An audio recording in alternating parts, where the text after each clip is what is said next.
vamos a estar hablando de esta carta que se escribe a la iglesia de Esmirna.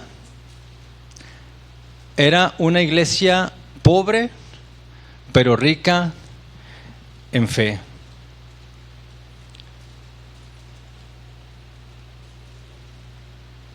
Viendo un poquito el contexto, hermanos, vemos que es la segunda iglesia a la que se escribe.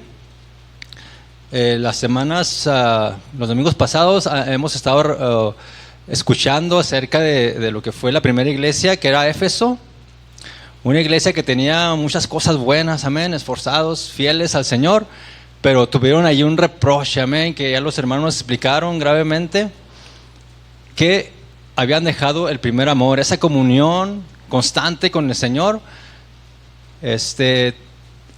Fue la enseñanza que tuvimos, que tenemos que retomar, que tenemos que tener ese acercamiento con el Señor día con día, y todo lo demás por seguir haciéndolo, ¿verdad? Pero no perder el primer amor. Ahora vemos una iglesia, hermanos, un poco diferente, en circunstancias muy diferentes, muy difíciles.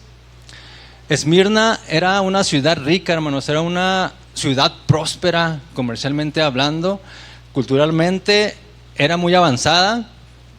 Y qué contraste vemos aquí, hermanos, porque a pesar de ser una ciudad rica, con muchas cosas, hermanos, para el diario vivir, la iglesia que estaba ahí, la iglesia de los cristianos, estaba en una pobreza extrema. Esto debido no a que no quisieran trabajar los hermanos, sino era debido a que ellos guardaban la fe del Señor Jesucristo. Vemos que esta ciudad, hermanos, le tenía culto al emperador romano, ¿sí? Sus templos estaban dedicados al emperador. Negarse a adorar a este personaje, hermanos, era considerado como traición. Amén. Todo aquel que no quisiera adorar al emperador era un traicionero, amén, a Roma. Y eso, hermanos, pues traía consecuencias terribles. Aquel que estaba en contra de Roma, pues era perseguido, era tribulado. Y vemos que los cristianos de esta iglesia, hermanos, fueron perseguidos, fueron atribulados. Muchos de ellos perdieron sus bienes, su reputación y hasta la vida por mantenerse firmes a Jesús. Este es el contexto de esta iglesia, hermanos. Una iglesia que a pesar de las dificultades permaneció fiel al Señor. No vivían en comodidad, enfrentaban pruebas constantes, rechazo social, amenazas y persecución. Referente a la pobreza, hermano, no se trata solo de una situación económica difícil, sino de una pobreza causada por la fe, amén, por la fe puesta en Jesús. Probablemente sus bienes fueron confiscados o se les había impedido trabajar por su negativa de participar en los cultos paganos. Qué experiencia tan terrible, amén, estaban pasando los cristianos creyentes de la iglesia de Esmirna. Y aunque muchos de ellos fueron llamados a la muerte, hermanos, no negaron la fe en Jesús. Las calumnias, incluso había algunos grupos religiosos, hermanos, hostiles, los acusaban ante las autoridades romanas, provocando persecución y desprecio.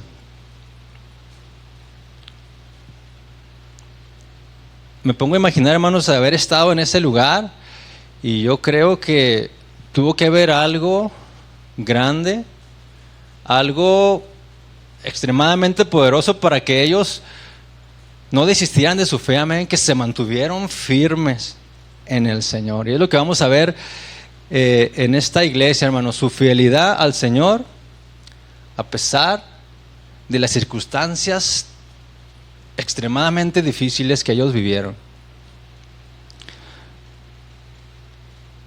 En la lectura, hermanos, vemos que Jesús hace una evaluación de esta iglesia. Amén. Dice: el primero y el postrero, el que estuvo muerto, vivió, dice esto: yo conozco tu tribulación, y aunque eres una iglesia pobre, espiritualmente eres abundantemente rica. Y esto que decía al principio, hermanos, cuando empieza a escribir esta carta a Esmirna, cuando dice el primero y el postrero, yo creo que esto no lo debemos de pasar desapercibido, hermanos, porque al presentarse de esta forma, Cristo, hermanos, está presentando como el Señor soberano de la historia. Sí, si usted recuerda, cuando empezamos a estudiar libro por libro, veíamos que íbamos a analizar la historia de Israel, pero que era la historia de Dios. Amén. Es la historia del pueblo de Dios. Y aquí mismo, hermanos, Jesucristo le está diciendo: yo soy el primero, yo estuve antes de la creación, antes de que todo fuera formado, yo estuve ahí, yo soy el primero y el postrero, que después de él no va a haber nadie. Amén.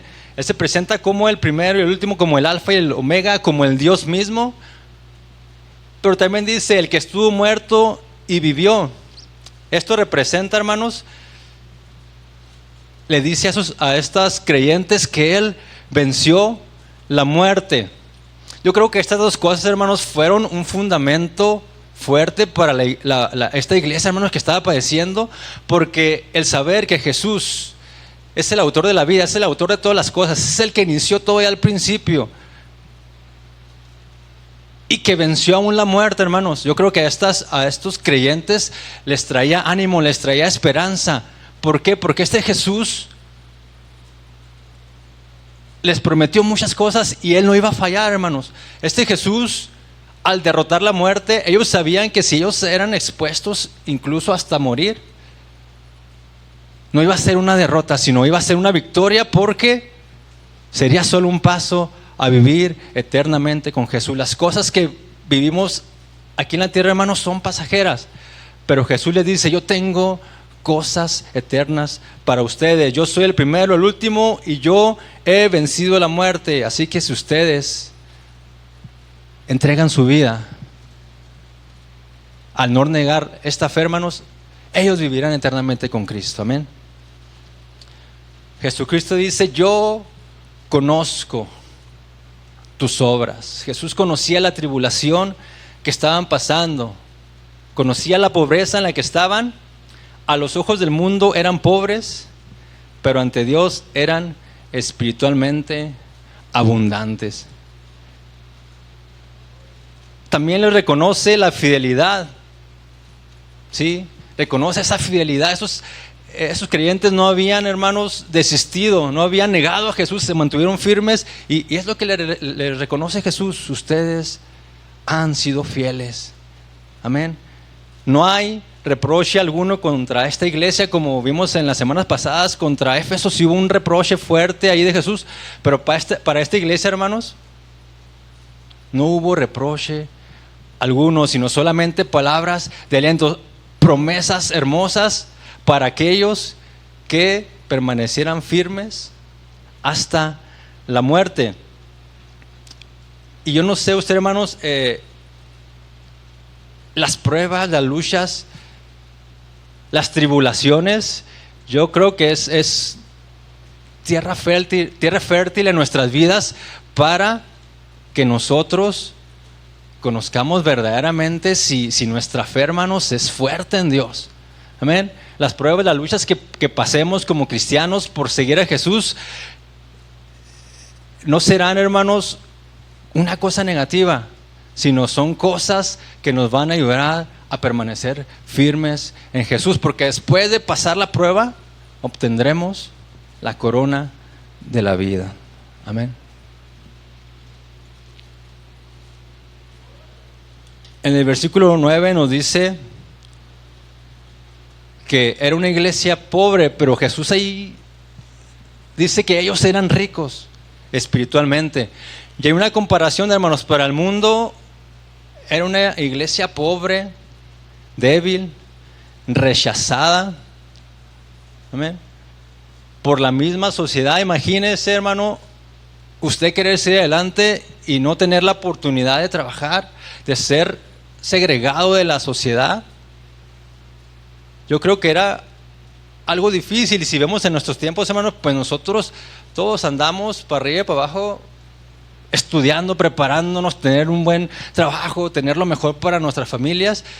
Y estas personas, hermanos, por creer en Jesús, no tenían esa oportunidad, estaban segregados de la sociedad, no les permitían, hermanos, poder esforzarse para seguir adelante económicamente hablando. Pero en Cristo es diferente. Esta iglesia, Cristo la ve una iglesia rica, una iglesia fuerte, y es una iglesia amada por el Señor, amén, porque no negó su fe, amén, se mantuvo firme. Y esto, hermano, nos enseña grandes cosas en nuestro tiempo, porque cuando todo está bien, cuando tenemos abundancia, cuando tenemos buenas relaciones entre familia, tenemos trabajo, es fácil venir a la iglesia, alabar a Dios y adorarle, amén.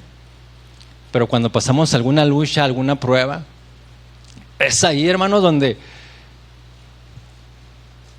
debemos mantenernos firmes. ¿Por qué? Porque si no, hermanos, podemos hasta dejar el camino del Señor. Y es ahí, hermanos, donde nosotros debemos acudir al Señor para escuchar su palabra y nosotros poder mantenernos en los caminos del Señor, amén.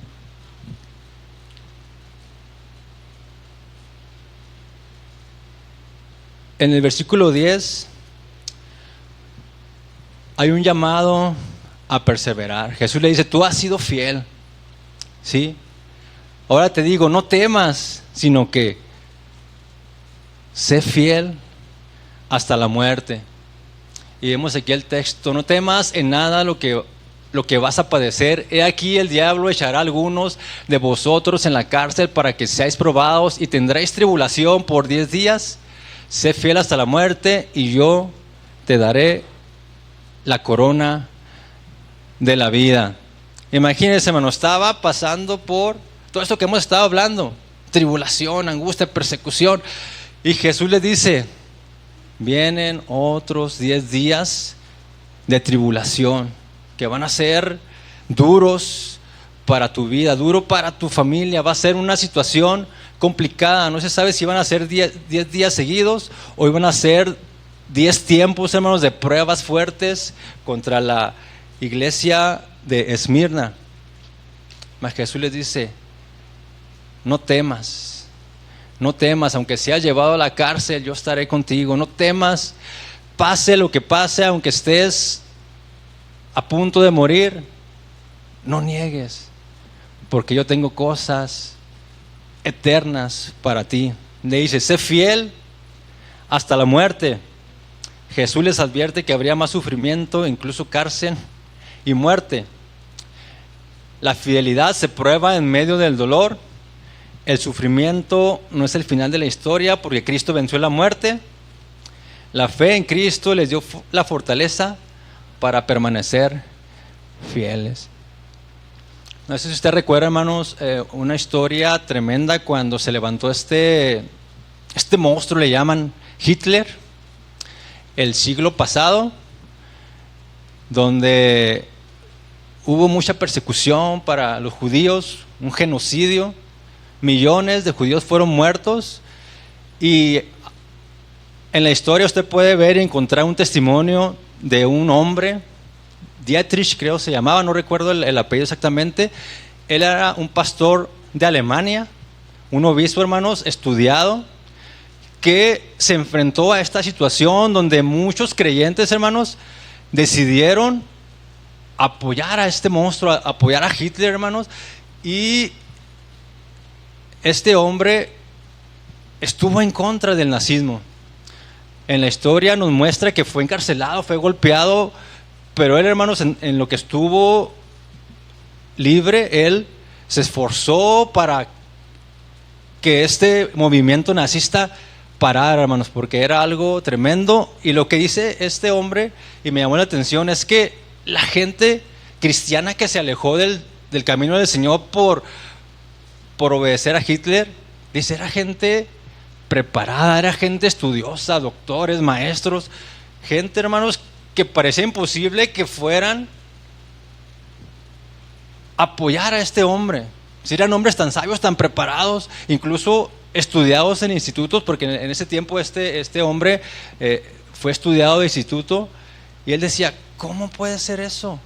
¿Cómo puede ser que gente tan preparada esté siendo movida por el nazismo? Y él se opuso rotundamente, hermanos, y no negó la fe, y dice que fue martirizado y murió por causa de defender la fe en Cristo Jesús. Él se opuso rotundamente al nazismo y eso lo llevó a su muerte. Y así, hermanos, a través de la historia, muchos hombres, muchos testimonios.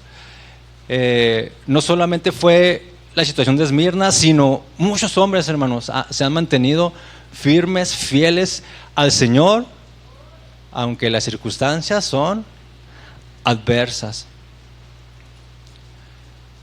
El llamado de Jesús es a no temer y ser fieles hasta la muerte. En el versículo 10 y 11, hermanos, aquí está lo glorioso, lo maravilloso. Viene una recompensa para esta iglesia por haber permanecido fiel en el Señor. Y si fuera fiel hasta la muerte, Cristo les promete dos cosas espectaculares. La expresión yo te daré, hermanos, del griego, significa una acción futura segura. Sí, es algo que inminentemente va a acontecer. Jesús, al decir te daré, Él está diciendo con estas palabras que es algo que se va a recibir en el futuro y que ciertamente va a suceder. No hay duda, hermanos, de que esto acontezca. Cristo asegura personalmente la recompensa de quienes sean fieles hasta la muerte. Dice que Él les dará la corona de la vida.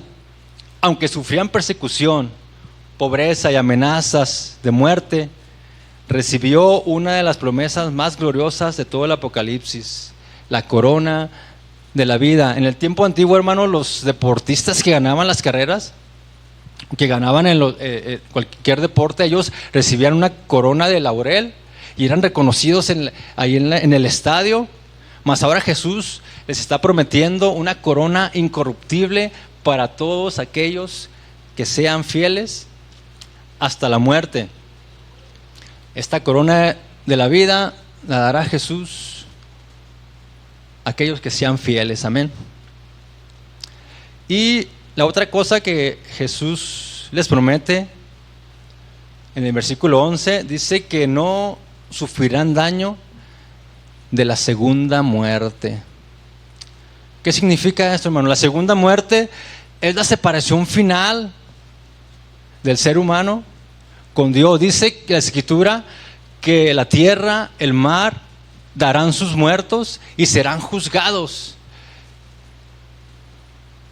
y serán lanzados al lago de fuego. Esta es la segunda muerte. Todo aquel que no se halló inscrito en el libro de la vida fue lanzado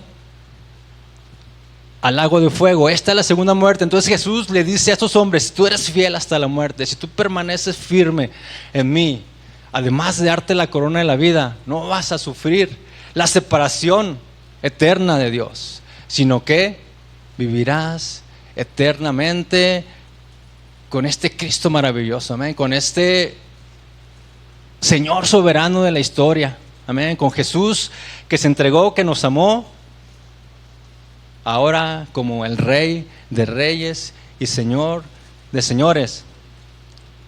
Al recibir estas palabras, yo creo, hermanos, que cuando se las estaban leyendo, yo creo que esto traía fortaleza a sus vidas. Esto les daba el valor para enfrentar al César, al sistema romano y a la cultura pagana, sabiendo que su victoria estaba asegurada en Cristo.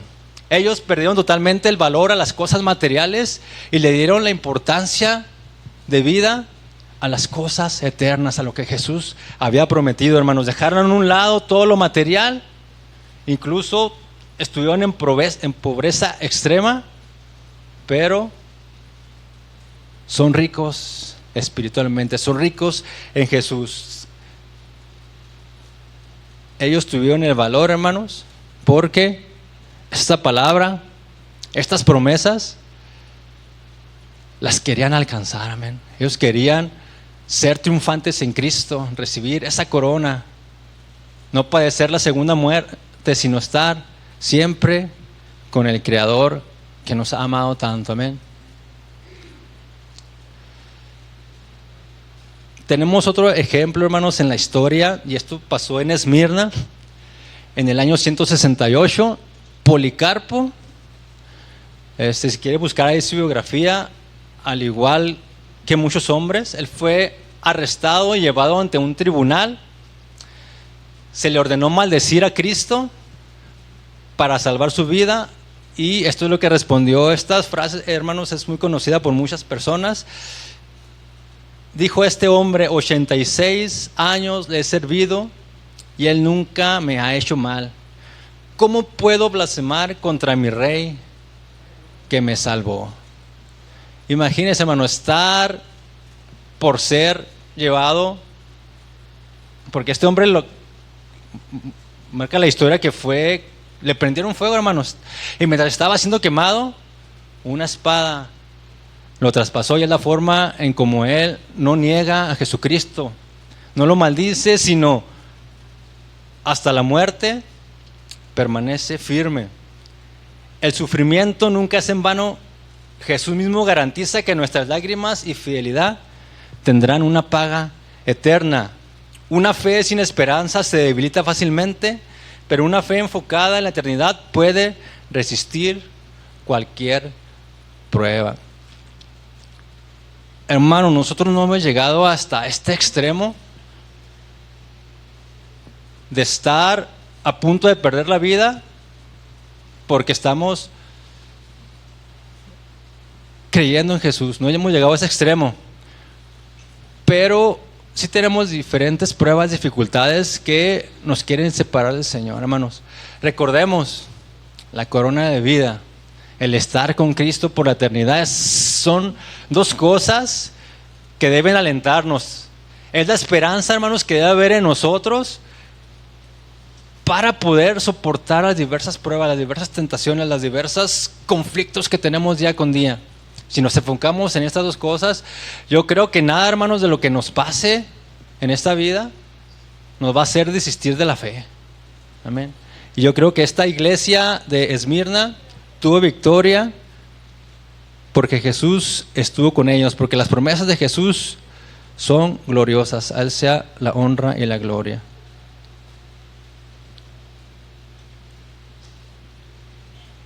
¿Qué amenaza hoy nuestra fidelidad? El temor, materialismo, comodidad. Son cosas muy distintas a lo que pasaba en la iglesia. Imagínense, hermano, que viniera un ejército ahorita, un ejército armado, y que nos pusiera una pistola a cada uno de nosotros en nuestra cabeza y nos dijera: blasfema contra Jesús, maldice a Cristo, renuncia a tu fe. ¿Qué haríamos? Lo que empezara conmigo aquí, hermanos, y que yo negara a Jesús y sigue usted, hermano. A ver, ¿usted qué? ¿Lo va a negar o seríamos dispuestos a mantenernos firmes en la convicción? No estamos en ese extremo, gracias a Dios, amén. Pero hay situaciones en nuestra familia, en nuestros hogares, con los hijos. Imagine a un joven cristiano, unos 15 y 16 años, que sus padres no son cristianos, que día con día lo están hostigando, lo están excluyendo de muchas cosas, y luego esta familia decide separarse, y este joven de 16 años se encuentra en una situación vulnerable, amén, en donde él tiene que decidir qué hacer con su vida. Y si está bien cimentado en la palabra del Señor, yo creo que él va a decidir por Cristo, a pesar de que las cosas no son como él quisiera. Él debe seguir a Cristo. Y así hermanos, hay muchas situaciones que pasamos, cada uno de nosotros, donde nuestra fe es probada y muchas veces tiene que ver con la obediencia a la palabra. No tanto que te pongan una pistola y te digan niega a Jesús, sino el obedecer la palabra. Hay mucha palabra que nosotros hemos escuchado, muchos ejemplos, muchas indicaciones de cómo vivir, y tenemos la decisión de decidir o no decidir. Y de ahí, hermano, depende nuestra felicidad. Si nos damos por la palabra del Señor, yo creo que permanecemos fieles. Amén. A veces el materialismo lo podemos estar poniendo por encima de la espiritualidad, buscar más, el tener, ansiar tener más, el querer más de lo que tenemos, y nos esforzamos tanto en ello que muchas de las veces olvidamos también lo espiritual. La comodidad no se trata de una fe superficial limitada a momentos de comodidad, sino de una relación con Cristo que nos sostiene en medio de la prueba. No solamente cuando esté bien, voy a venir a la iglesia, voy a seguir a Cristo, voy a obedecer su palabra. Cuando vengan las pruebas, las luchas, vayamos a la palabra, vayamos a las promesas del Señor, que no haya nada que nos haga desistir de esta fe que tenemos en Cristo Jesús.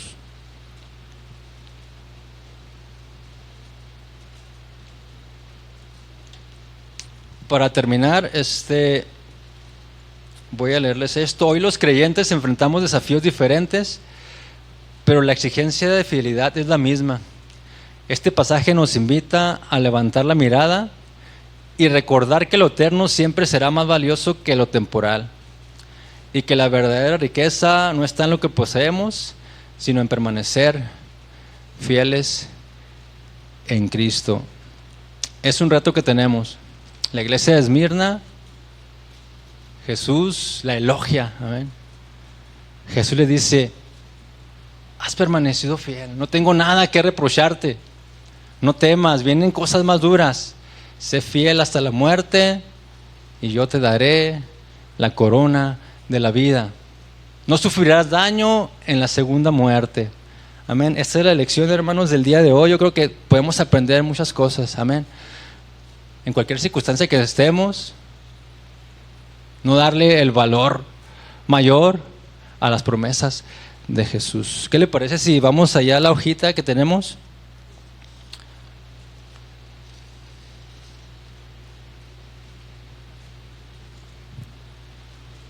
Y nos dice la pregunta número 1: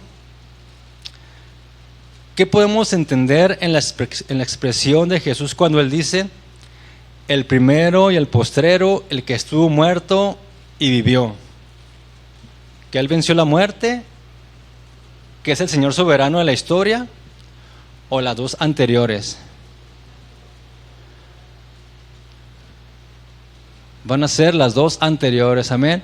Porque cuando Él dice que es el primero y el postrero, nos dice que es el Señor soberano de la historia, es el que inició todo. Amén. Y al decir que estuvo muerto y vivió, podemos entender que Él venció la muerte. Y esto motivaba a esos hermanos a aún entregar su vida, porque sabían que Jesús había vencido la muerte. ¿Qué es lo que reconoce Jesús al evaluar a la iglesia de Esmirna?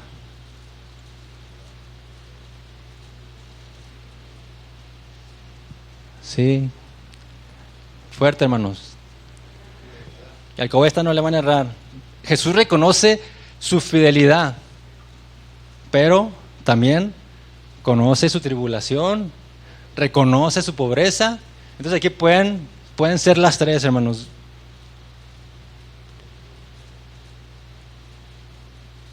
¿Qué le reprocha Jesús a la iglesia de Esmirna? No le reprocha nada, amén. Estaban pasando por cosas bien duras, terribles, incluso muerte, y ellos no negaron la fe en Jesús. ¿Cuál es la indicación de Jesús para la iglesia de Esmirna en los 10 días de la tribulación que iban a padecer? que no tuvieran miedo y que fueran fieles hasta la muerte. ¿Cuál es la recompensa que Jesús promete a quienes sean fieles hasta la muerte? La corona de la vida y no sufrir daño de la segunda muerte. Y por último, ¿por qué fue martirizado Policarpo, el obispo de la iglesia de Esmirna? ¿Por qué no quiso maldecir a Cristo?